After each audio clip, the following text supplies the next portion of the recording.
So the next video, this is the third video. So this will focus on the musculoskeletal system. This is a short reviewer, quiz, and some essay questions. So let's dive in. So if you haven't already, uh, please do like my videos and subscribe to the channel. Subscribing is completely free and you'll get some uh, short reviewers, and yeah, let's continue. So the musculoskeletal system, so just a short introduction. So this is again just a read through and for you to just have a review. So introduction, it includes bones, cartilage, joints, ligaments, tendons, and muscles. So that's just the basic composition. We won't go and dive into all the muscles and skeletons. That's for you to do. And this is just an overview. Next is, so we will do the embryological development, anatomy of the skeleton, long bones, skeletal muscles, and their actions. So next, let's go have a bit of embryological and fetal development. So month 1, limb buds become apparent. Now, just look in the internet what that looks like. There are many resources online. Month 2, cartilage models for bones begin to appear, so it becomes more prominent. Not just limb buds, but the cartilage models for bones begin to appear. And month 3 is ossification of bone starts. So and muscles begin to form. So the ossification, uh, so this just refers to osteogenesis, and it's the natural process of creating bone or creating bone tissue. And then month 4, the joints are formed. So that's when, in preparation for the baby moving, the joints will be forming. And at approximately 28 days, upper limb buds appears as swelling. So that's 28 days swelling. And with the lower limb bud being much smaller. Okay, small commercial break. My daughter wanted some hot chocolate drink. Now anyway, so by approximately 32 days, upper limb buds are paddle shaped. Yeah. Upper limb paddle shaped, lower limbs flipper like. So 32 days. Upper is paddle shaped. So how you can remember this is at 32 days, so 28, it just appears to be swelling, and the lower limb much smaller. But 32 days, just 4 days difference. So upper limb are paddle shaped. So how you can determine that is when you paddle, you use your hands, your upper limbs. So upper limbs are paddle shaped and lower limbs are flipper like. So you use that for swimming. Flippers, flippers. So 32 days. So embryonic bone formation, bones are initially composed of mesenchyme. So that's just a fact you need to remember. So cartilage formation and ossification begin around the 6th week of embryonic development. Next will be the 2 types of bone formation. It's intramembranous ossification and endochondral ossification. So again, the ossification, it's just the term of forming of bone tissues. It's the natural process of creating bone tissue. Next will be the functions of bones and the skeletal system. So functions of bones and the skeletal system. So first one, of course, support. If you've watched cow and chicken, there's one there that they who they call boneless chicken, so he doesn't have any support. Next is for protection. Of course, you can know your thorax, your rib cage gives you protection on that muscles. The pelvis, one very good example, your skull. So next is attachment of muscles and tendons, so it's where it attaches. Next is for movement. Next is mineral homeostasis. We can dive deeper into this. So just comment down below if you want a separate video about these ones. So next is blood cell production. Of course, we all know that the blood cell is manufactured here. So next is the anatomy of a long bone and um, bone tissue. So its main features, it's epiphysis, diaphysis, growth plate, marrow, cortical bone, and trabecular bone.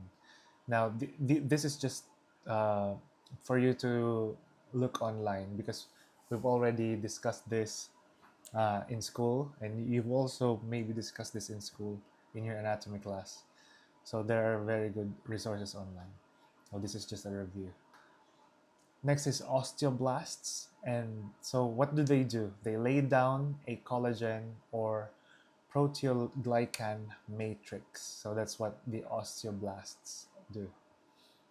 Next is the cancellous or spongy bone. Now this makes up about 20% of skeletal bone mass and has a honeycomb appearance, and it contains the red bone marrow. So that's the spongy bone. And next one we have the compact bone. So this makes up the remaining 80% of skeletal bone mass and has a large number of parallel osteons or the Haversian systems. You've already heard of this. And this contains a central canal with nerves, lymphatics, and blood vessels. Next is the osteon, which is the structural unit of the compact bone. So the osteon, just one thing to remember. Next is bone growth and remodeling. So length increase. This happens when infancy, childhood, and adolescence. So this occurs through interstitial growth of cartilage on the epiphyseal side of the epiphyseal plate and endochondral ossification on the diaphyseal side. So I didn't include the pictures here because of copyright issues. So just uh, there are many sources online which you can lead to or you can see. Next is the diameter increase. So this is achieved by appositional growth. So the it grows in diameter. It's where periosteal cells differentiate into osteoblasts, and it forms the bone ridges that fuse to enclose blood vessels. So it it fuses to close it down. And it's followed by the formation of new concentric and circumferential lamellae, so around it. Next is remodeling. It's an ongoing process involving reabsorption and production of the bone. So what does it do? It also does regulate the hormones regulate the bone size, bone growth, and shape. So your human growth factor, those come into play. Next one is mechanical stress, or one very good example is exercise. It increases bone production. That's why it's very important in those stages for children until adolescents to be active. Next is the divisions of the skeletal system. First is the axial. The axial This includes the bones along the body's axis from the skull going down to the vertebral column.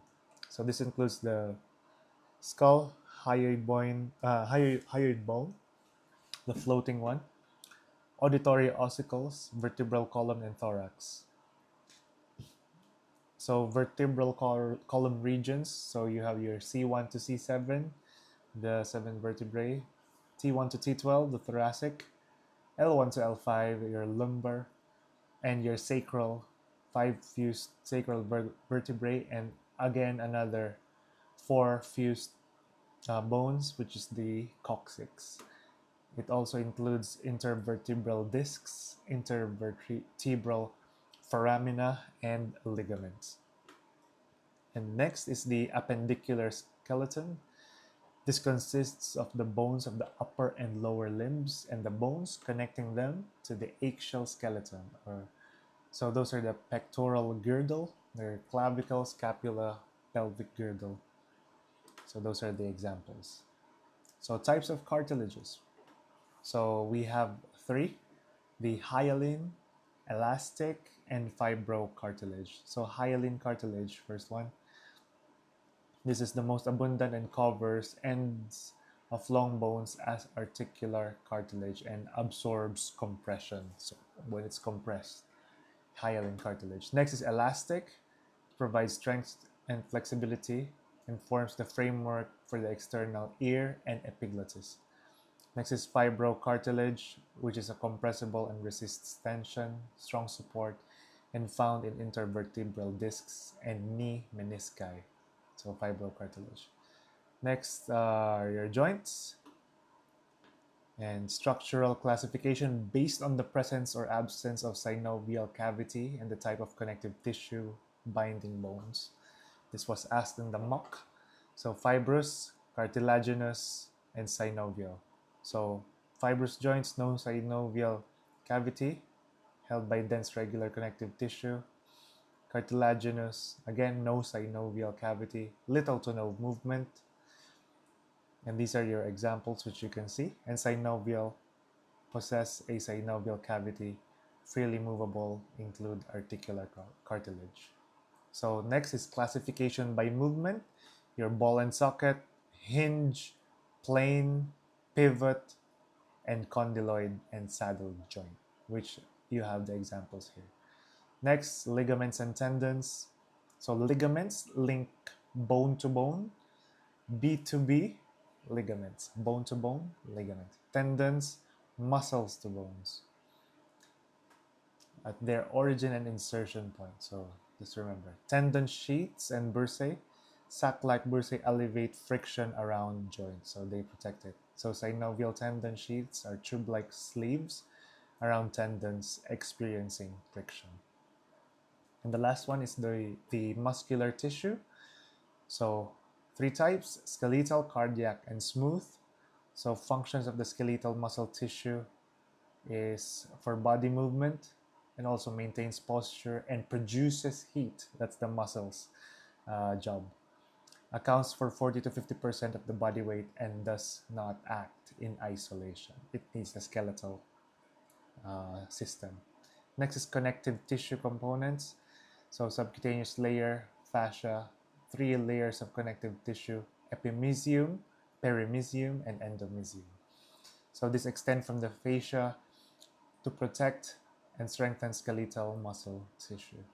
Next is muscle fibers. They contain sacrolemma, or the plasma membrane, so sacrolemma, sacroplasm, which is the cytoplasm, mitochondria for energy production, powerhouse of the cell, nuclei, which is the protein production, and the myofibrils, thin actin filaments, thick myosin filaments. And the last one, muscle contraction. So nerves leave the spinal column and terminate in the neuromuscular junction. Muscle contraction begins when free calcium, this is Ca+, I just cannot code it properly. It doesn't show Ca+, but that's just calcium, stored in the cisternae of muscle fibers, is released into the sarcoplasm. And for more videos, like and subscribe. I'll see you next time.